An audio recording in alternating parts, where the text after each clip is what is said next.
तो जब ग्लियल कोशिका के पास सेंट्रोसोम है इसका मतलब कि इसमें विभाजन की क्रिया होगी, और जब विभाजन की क्रिया होती है तो यही ग्लियल सेल बहुत सारी कोशिकाओं में डिवाइड होकर एक ट्यूमर का निर्माण कर देती है। किसका? ट्यूमर का।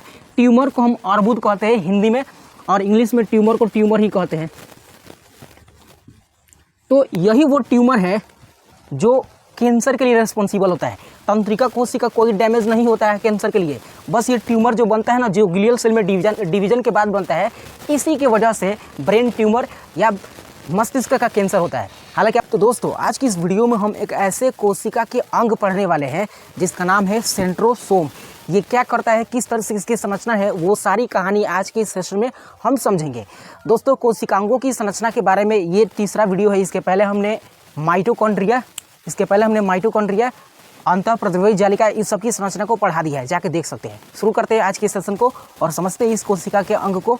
तो दोस्तों अगर इसके हम खोज की बात करें तो इसका खोज करने वाले एक वैज्ञानिक थे जिनका नाम था बोवेरी। ठीक है, सेंट्रोसोम जो होता है, सेंट्रोसोम पादप कोशिका में नहीं पाया जाता है। सेंट्रोसोम जिसको हम तारक काय के नाम से भी जानते हैं, ये प्लांट सेल में नहीं पाया जाता है। ठीक है, केवल ये एनिमल सेल में पाया जाता है। एनिमल सेल का मतलब कि हमारे जैसे और आपके जैसे जीवों के शरीर में कोशिकाओं में पाया जाता है। हम जानते हैं दोस्तों कि सेंट्रोसोम जो है ना एक सेल ऑर्गन है। क्या है? Cell organ.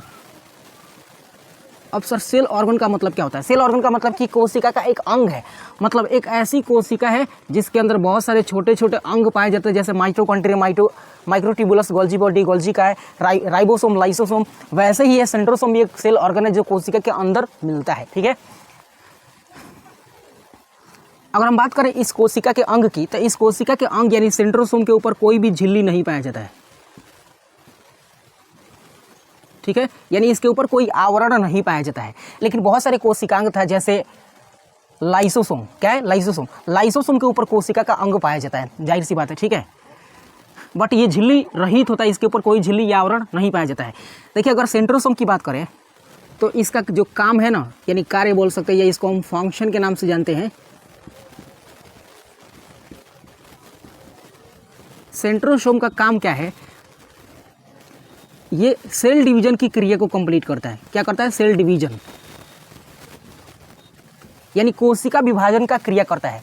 तो सर आप बोल रहे हैं कि ये प्लांट सेल में नहीं पाया जाता है जबकि एनिमल सेल में पाया जाता है, तो आखिर जब ये सेल डिवीजन कर रहा है, मतलब एक कोशिका से दो कोशिका विभाजन करके बना रहा है, तो क्या ये केवल एनिमल में ही विभाजन होता है, प्लांट में नहीं होता है? नहीं, प्लांट में भी होता है, एनिमल में भी सेल डिवीजन होता है। तो प्लांट के अंदर जो सेल डिवीजन करने वाले कोशिका का अंग होता है वो ये नहीं होता है। ये कोशिका का जो अंग है ना, जिसको हम सेंट्रोसोम बोल रहे हैं, ये केवल और केवल एनिमल में पाया जाता है, जबकि प्लांट के अंदर सेल डिवीजन करने के लिए ध्रुवीय काय कोशिका का अंग एक जिम्मेवार होता है। यानी प्लांट के अंदर कोशिका डिवीजन कौन करता है? जिसका नाम है ध्रुवीय काय। ध्रुवीय काय।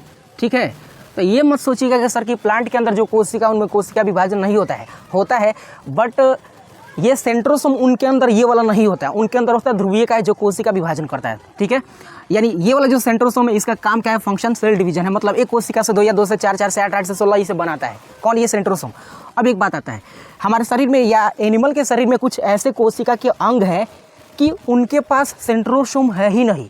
मतलब शरीर में सभी कोशिकाओं के पास सेंट्रोसोम होना जरूरी है, बट कुछ कोशिका ऐसे हैं जिनके पास सेंट्रोसोम है ही नहीं।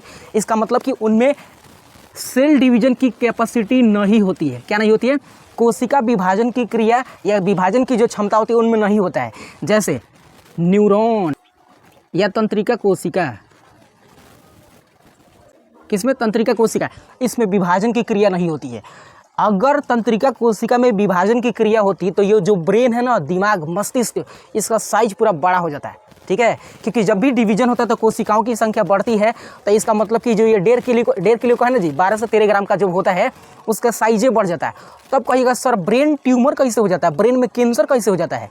जब तंत्रिका कोशिका से ब्रेन बना है तो इसके अंदर ब्रेन ट्यूमर या कैंसर की संभावना कैसे हो जाती है? बहुत सारे व्यक्ति में आपने देखा होगा कि ब्रेन कैंसर या ब्रेन ट्यूमर की संभावना हो जाती है, जबकि एक तरफ हम कह रहे हैं कि तंत्रिका कोशिका में विभाजन ही नहीं होता है।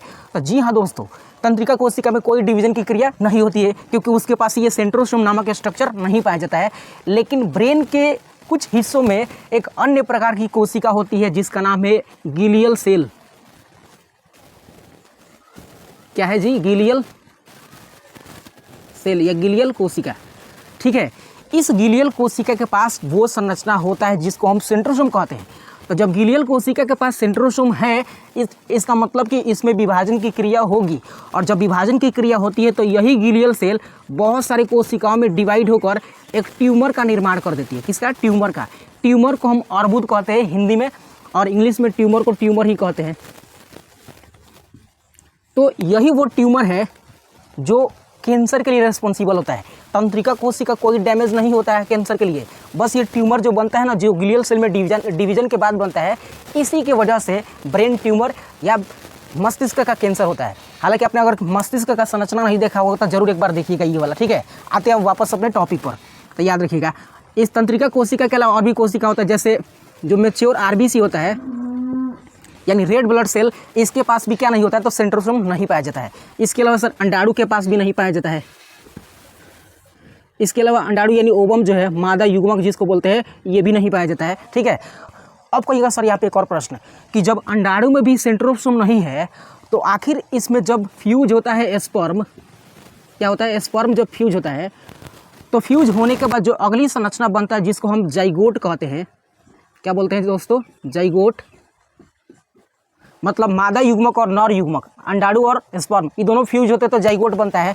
तो जाइगोट में तो बहुत सारा डिवीजन होता है जिससे एक बेबी यानी शिशु का निर्माण होता है। एक तरफ कह रहे हैं कि अंडाणु में डिवीजन नहीं होता है, लेकिन स्पर्म के पास ये डिवीजन करने की कैपेसिटी है क्योंकि उसके पास सेंट्रोसोम है। तो ये जाइगोट में भी डिवीजन हो रहा है, इसमें भी हो रहा है। इट मीन्स यह हुआ कि स्पर्म का जो सेंट्रोसोम है ना, ये अंडाणु को विभाजन करने के लिए उत्प्रेरित करता है कि तुम भी विभाजन करो मेरे साथ साथ। तो अतः जाइगोट जो है ना, इसके अंदर डिवीजन होने लगता है स्पर्म की वजह से। ठीक है, तो ये कुछ कहानी थी कुछ कोशिकाओं में जिसमें हमारे शरीर के अंदर होता है जो, ठीक है, यानी एनिमल के पास होता है जिसमें डिवीजन की क्रिया नक को होती है। दोस्तों ये कहानी आपको समझ में आया होगा। अब हम समझ लेते हैं कि इसकी संरचना किस तरह से है। हमने कार्य समझा कि इसमें डिवीजन की क्रिया ये कोशिका का विभाजन करता है। अच्छा, एक और काम याद रख लीजिएगा इसका फंक्शन। ठीक है, ये तर्कु तंतु का निर्माण करता है। तर्कु तंतु का निर्माण करता है, इसको इंग्लिश में स्प्लेंडर फाइबर बोलते हैं। तर्कु तंतु का मतलब होता है कि जब एक कोशिका से दो कोशिका बनती है ना, तो ये कोशिका पहले बीच से इस तरह से चिपकती है। ठीक है, ऐसे कुछ से चिपकती है और तब बीच से ऐसे कट जाता है। ठीक है, तो काटने से पहले ना यहाँ पे एक धागा बनाना पड़ता है। वो धागा कौन बनाता है? तो सेंट्रोसोम। जिस धागे को हम तर्कु तंतु कहते हैं। तो दो काम, एक तो सेल डिवीजन यानी केक कटिंग कर रहा है, दूसरा क्या कर रहा है? तो धागे लपेट रहा है ताकि इसके अंदर की कोशिका के जितने भी अंग हैं या केंद्रक हो गया, कोशिका द्रव हो गया, ये सब बाहरी नहीं निकले। तो ये आपको कहानी समझ में आएगा। अब ये स्ट्रक्चर की बात करते हैं। तो ये है सेंट्रोसोम का एक स्ट्रक्चर। रियलिटी में ऐसे नहीं होता है, कुछ इसमें संरचनाएं अलग से हम डेवलप किए हैं। ये ऐसे होता है, इस तरह से आप देख रहे हैं। इसमें बहुत सारे नलिकाएं होती है और टोटल नलिकाओं की संख्या 27 होता है। कितना होता है? 27। यानी इसमें 27 सूक्ष्म नलिकाएं होती है। 27 सूक्ष्म नलिकाएं ना 3-3 के ग्रुप में बटे होते हैं। कितने ग्रुप में? 3-3 के ग्रुप में। अब इस डायग्राम पर फोकस कीजिएगा। यहाँ पे देखिए 3-3 का ग्रुप बना हुआ है टोटल। तो ऐसे टोटल 3-3 के ग्रुप करके कई गो है? तो 9 गो है। 1 2 3 4 5 6 7 8 9, यानी 9। तो 9 3 27। ठीक है, कितना हो जाएगा? 9 3 27। यानी इस पूरे संरचना में कुल 27 माइक्रोट्यूब्यूल्स होते हैं। अब देखिएगा, ये जो आपको व्हाइट डॉट दिख रहा है ना, ये एक है, बट ये व्हाइट डॉट नहीं है। अगर इस मार्कर को ऐसे करके आपको दिखाए तो बस इतना ही फेस दिखेगा, लेकिन इधर ये पूरा लंबा है। समझ रहे हैं? तो वैसे ही ये आगे का पोर्शन दिख रहा है, लेकिन अंदर की तरफ ज़्यादा उस लंबा नलिका के शेप में है, कुछ मार्कर के जैसा है। ये यहाँ पे इस चित्र में देख सकते हैं। ऐसे टोटल नलिकाओं की संख्या इसमें कितना होता है? 27 होता है। लेकिन इसके केंद्र में एक भी संरचना नहीं होता है, इसके केंद्र में। इसलिए इस पूरे संरचना को 9-0 संरचना बोलते हैं। क्या बोलते हैं? 9:0 संरचना, ये वाला। क्योंकि 9 तो परिधि पर है, परिधि ये वाला है। ठीक है, और 0 मतलब कुछ नहीं, केंद्र में एक भी नलिकाएं नहीं होती है। मतलब परिधि पर ऐसे टोटल नलिकाओं के ग्रुप 9 होते हैं, संख्या में 27, बट केंद्र में नहीं होते हैं। इसको हम ना कार्ट व्हीलर बोलते हैं। क्या बोलते हैं? Cart wheeler. कॉट व्हीलर का मतलब होता है बैलगाड़ी का पहिया, मतलब ये पहिया जैसी संरचना बनाए रखता है। ठीक है, तो एक बार क्वेश्चन पूछा गया एग्जाम में कि कोशिका के किस अंग को बैलगाड़ी का पहिया या पहिया कहा जाता है, तो यही वो पहिया है। ठीक है, जिसका नाम सेंट्रोसोम आपको दिख पा रहा होगा। अगर सेंट्रोसोम की बात करें तो ये 2 सेंट्रोसोम होते हैं। कितने होते हैं? 2 होते हैं, और दोनों को दोनों 90 डिग्री पर स्थित होते हैं। आप इसमें देख पा रहे हो कि इसमें बहुत सारी नलिकाएं हैं। तो 2 सेंट्रोसोम होते हैं और दोनों एक दूसरे पर 90 डिग्री एक्सिस का कोण बनाकर रहते हैं। ठीक है, याद रखिएगा, ये उसका फ्रंटियर पार्ट है। उसके बाद अगर हम बात करें तो यहाँ पे ये जो 3 नलिकाओं का गुच्छा है ना, ये 3 नलिकाओं का गुच्छा अगले 3 नलिकाओं के गुच्छा से जुड़ा हुआ है। यहाँ पे इससे देखिएगा ध्यान से इस चित्र में, तो वो भी इस 3 नलिका का जो गुच्छा वाला संरचना है ये इससे जुड़ा हुआ है, यानी इसमें 3-3 नलिकाओं का गुच्छा एक दूसरे से जुड़ा हुआ है। तो जोड़ने वाली ये जो संरचना है ना, इसको अंतरात्रिक सेतु बोलते हैं। क्या बोलते हैं दोस्तों? अंतरात्रिक सेतु। तो ये कहानी था। हमने कहा था कि तर्कु तंतु का निर्माण कौन करता है, तो यही करता है, जिसका नाम क्या है? सेंट्रोसोम। अब इसमें आप देख पा रहे होंगे कि ये जो नलिका है 2 सेंट्रोसोम है, 90 डिग्री एक्सिस पर झुका हुआ है। तो ये सब अपने साइड में क्या बनाया है? तो एस्ट्रल रेज बनाया है। यही एस्ट्रल रेज बाद में स्पिंडल फाइबर में कन्वर्ट हो जाता है, और स्पिंडल फाइबर जो है ना, कोशिका विभाजन के समय इसको बांध देता है। ठीक है, इधर से भी यही काम होता है, याद रखिएगा। तो ये कहानी आपको आई होप समझ में आया होगा। एक बार फिर से रिपीट मारते हैं। हमने कहा कि सेंट्रोसोम का खोज, सेंट्रोसोम एक कोशिका का अंग होता है जिसके बारे में सबसे पहले टी वोवेरी ने बताया था। ठीक है, यह प्लांट कोशिका के अंदर नहीं पाया जाता है। प्लांट कोशिका के अंदर केवल क्या होता है? तो ध्रुवीय काय होता है। ठीक है, जबकि एनिमल कोशिका के अंदर जो होता है उसको बोलते हैं सेंट्रोसोम। दोनों का काम कोशिका विभाजन करना है। ठीक है, और कोशिका विभाजन के साथ साथ ये तर्कु तंतु बनाता है। इसके अलावा हमने ये भी कहा कि इसके ऊपर किसी भी प्रकार की कोई झिल्ली नहीं होती है।